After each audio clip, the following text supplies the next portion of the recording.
Okay, this hack is all about flavour balancing. Now, it's really important to understand the way that our tongues work. We have 5 different senses of taste. We have sweet, salty, savoury, sour, and bitter.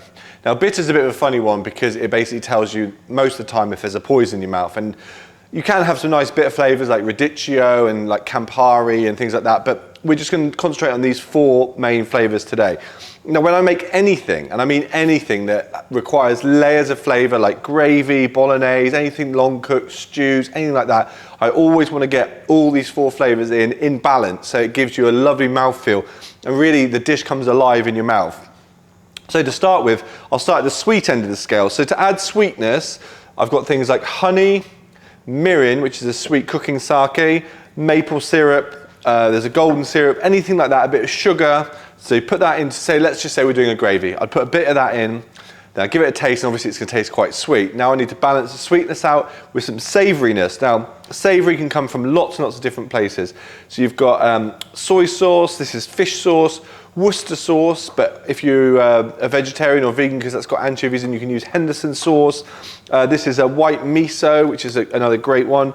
A very strange one here, this is Parmesan rind, but honestly it gives a really, really lovely, deep savoury flavour.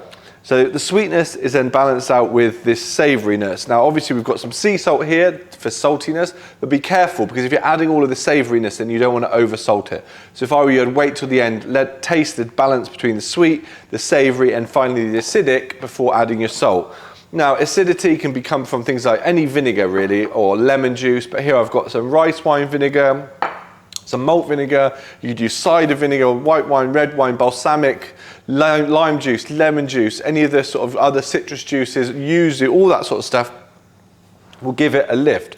So when you put it in your mouth, you get this savouriness, which just sort of fills your mouth, but also a sweetness which kind of excites your tongue, and finally it sort of cleanses it with this acidity. And then if you need a little bit of extra salt, just season it at the end. But that is basically it. You want to balance all of those 3 flavours with a bit of saltiness in everything you do.